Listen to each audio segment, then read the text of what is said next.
Hey guys, how we doing? It's your girl Tally back again. And as soon as I learn something, I come back, run and tell y'all. And especially when I feel like it's important, y'all. But listen up. This has been mind blowing. The moment this touched and reached me, it was mind blowing. And I was just watching something on the gram, really, because I get my lessons from anywhere. When you're in your season of growing and learning and changing, a lesson can come from anywhere. And this lesson just came out of nowhere, and I'm like, oh my God, this is it. This is it right here. And you know how a lot of us claim that we are always finding and encountering relationships with people who are emotionally unavailable to us, and we have all these reasons for it and everything. Did you know that, and this is still running through me, this is shocking, but did you know that it could possibly be because you are also emotionally unavailable? I know for some this is gonna be like a big dud and don't mean much to y'all, but there is a remnant, which means there is a portion of us who didn't think that we ourselves were also emotionally unavailable, but we are in a different way, and we also didn't know it. And this is going to be so mind-blowing for those of you who can identify with this, because I really just figured this out in the season when I'm talking to you guys about emotional intelligence and renewing your mind, renewing your heart, you feel me, consecrating that spirit and just being mindful of what goes in, what comes out of the body, and just having a full out renewal. I'm finding out that I have also been emotionally unavailable. And the way I've been deceived into thinking that it was anything other than that, let me tell you. Usually we associate being emotionally unavailable with people who don't tap into their feelings. Like, they don't subscribe to their feelings. They stay away from their feelings. They move away from their feelings, right?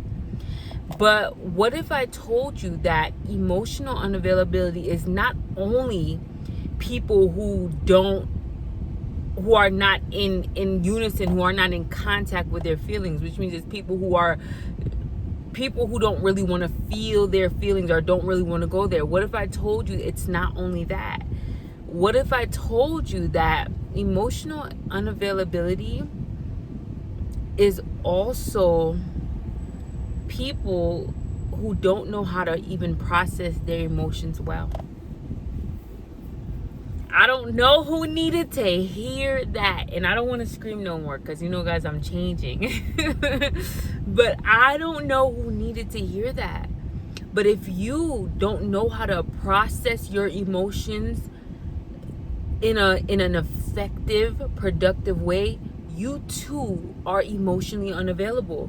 Just because one person doesn't even deal with their emotions and they rather keep silent or distract themselves with something else and never acknowledge their emotions, and the other person, they choose to feel those emotions, but they still change it, they still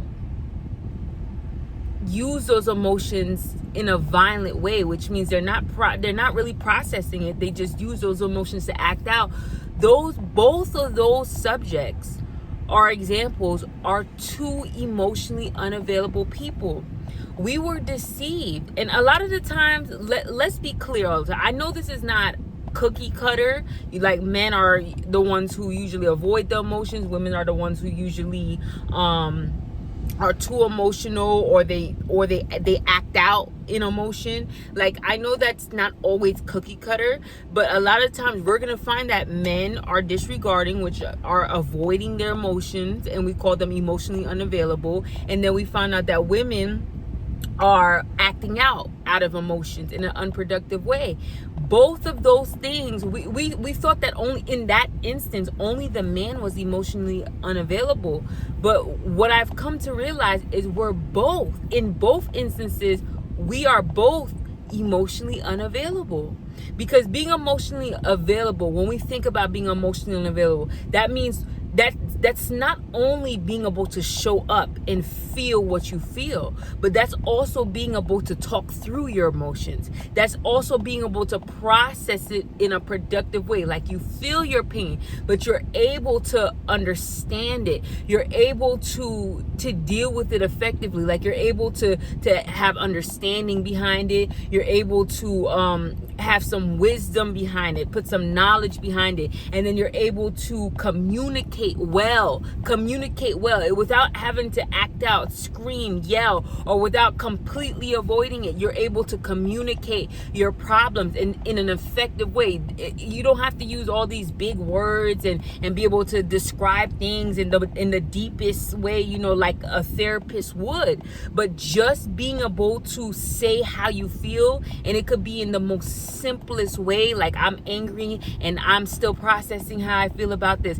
That is more emotionally unavailable than both those other examples. That is emotionally available. You are able to accept your emotions. Maybe someone who tries to avoid it, they're not able to accept it, but the same person who they feel it and they act out, that's still a way of not being able to accept your emotions. And because you're not able to accept your emotions, you act out, you throw a tantrum, you throw a fit. Now you're saying things that you don't mean, you're doing things that you shouldn't do, you're being mean, unkind, you're berating people, you're being verbally abusive and harsh with your words. All of that is emotionally unavailable.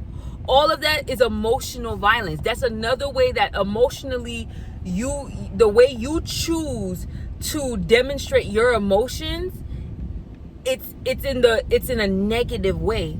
So that's unavailable. Your best in that moment, when you choose to demonstrate your emotions or act out in a negative way because you're feeling emotional, your best self is unavailable.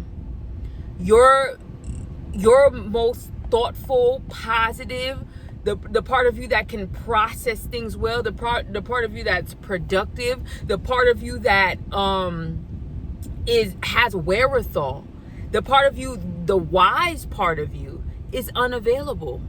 That part of you, you let that stuff go. You let your availability go, your ability to process, but not only process, to be able to work it out with somebody, to be able to talk it over with somebody and grab some understanding, because usually what our problems with someone else. So you have to have the ability in emotional availability. You have to have the wherewithal or the capacity, that's the word I'm looking for, to be able to speak, to clearly communicate your issue in an effective way where someone else will be able to understand it, and the way you act is not fully dependent on whether they receive it or not, because sometimes you may be dealing with somebody who's not able to receive it. So now if you're acting out, you don't even have any of those skills. You cannot demonstrate any of those skills, and you cannot even be analytical about your emotions either, because sometimes you're able to clearly convey how you're feeling and your issue, and you're able to communicate well, but that doesn't necessarily mean the receiving end, which is the other person on the other side, is gonna understand how you feel. And you have to be okay with that. Part of being emotionally available is also being emotionally stable, having emotional stability. Emotional availability and emotional stability, it's hand in hand. Being stable enough to be able to communicate, but also understanding that people don't have to receive it the way you communicating it, and being able to recover and make your own good decisions even after you see you weren't even being received well. All of that is emotional availability. And I did not realize it until now. So you may be thinking about all your past relationships and be like, dang, I'm always running into emotionally unavailable people who don't, and you're thinking about people who don't speak about their emotions, people who don't talk. But you never realize that there's some people that and this is, don't take this for nothing, take this as a grain of salt for real, because usually if you're emotionally unavailable, that's just what you are. If you're someone who avoids emotion, you shut down, you don't talk, usually that's who you are. But there could have been a remnant.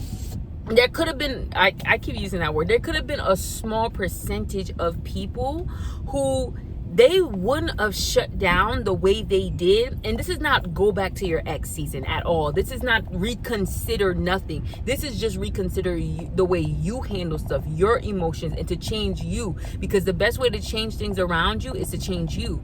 So what I'm saying is there could have been like someone, you, and it doesn't even have to be an ex, it could be a friend, that your lack of emotional availability and or stability caused them to shut down. Like they might have even attempted to communicate with you, but because you didn't have the right tools, they didn't have the right tools, and they see how emotionally violent or aggressive you were about whatever it is you were emotional about, it caused them to shut down. There could have been some people who were willing to talk it out, but your aggression was too much. And I'm talking to myself, y'all. I'm talking to myself, because you were emotionally unavailable and emotionally unstable in a way, but when you're emotionally unavailable or you're emotionally unstable, you act out. There's people, when they're emotionally unstable and they're feeling emotionally unavailable, which means not being able to deal with their emotions,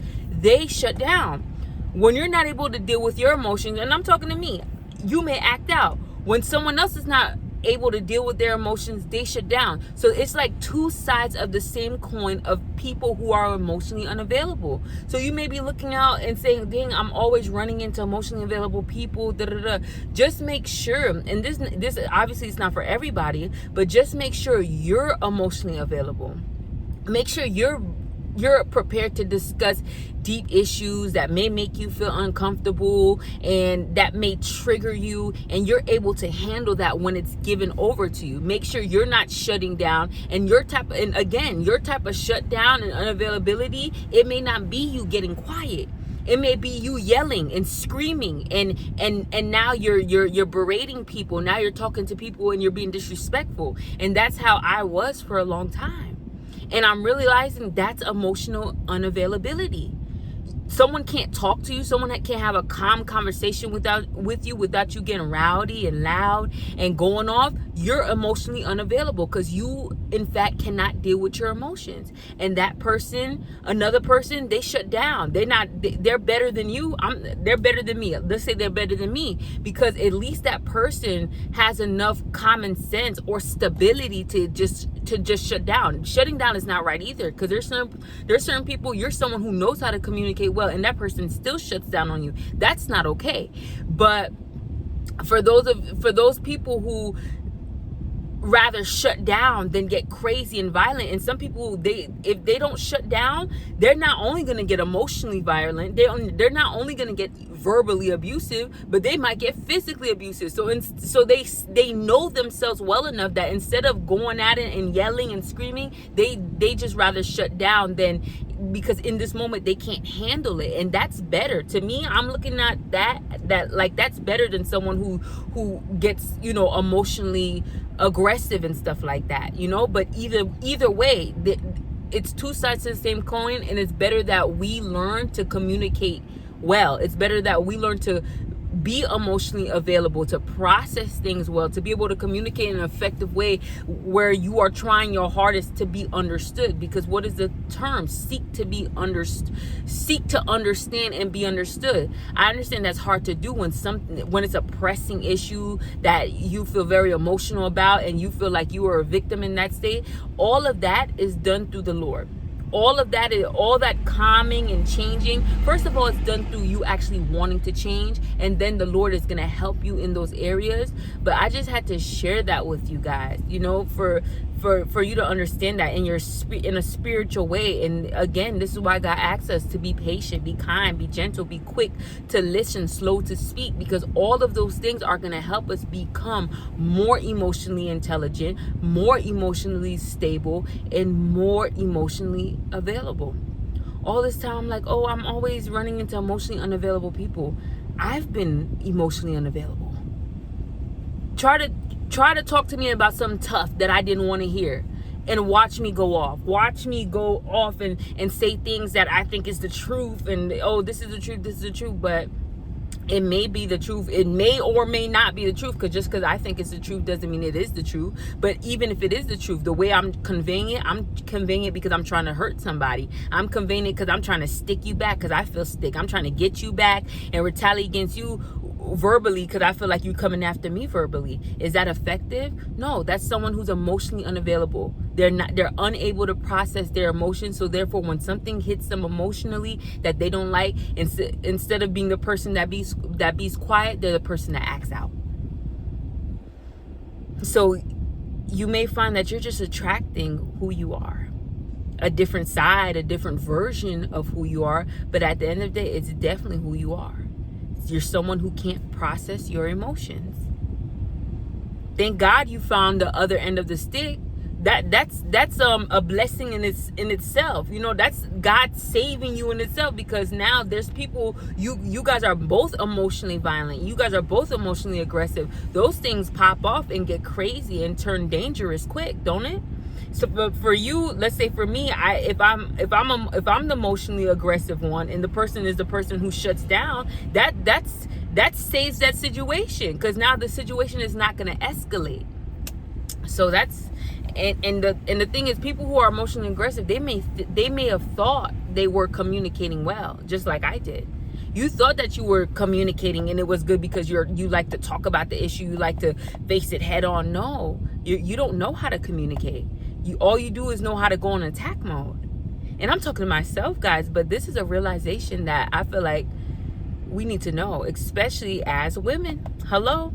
And I'm not saying men don't do it too. I know for a fact men do it too, but I know for a fact us women do it too. Emotionally aggressive does not mean you're communicating well. You have to find a kind, calm, and gentle, patient way to communicate, and you can't be worried about the outcome. Usually we're thinking because we're not getting the outcome we want to get, that turns us into a fight or flight mode, and we want to fight for the outcome. No, you can't control anybody. You can't control the outcome, and that's what's another part of the reason that's making you become emotionally unstable. It's part of the reason why you are being emotionally aggressive, because you're trying to control how somebody responds to you, and you can't do it. If you feel yourself becoming irate because you don't like somebody's response, you don't like how they're handling or treating you, then you retreat until you try what you can. You do it in a kind, gentle way, but then you have to retreat and give them space. Not avoid emotion, because you communicated. You did your part, but you have to allow them to do their part or not do their part. But either way, that's going to tell you something that you need to know. So I'm definitely going to go in more on this, but this is all I got for now. I'll talk to you guys later.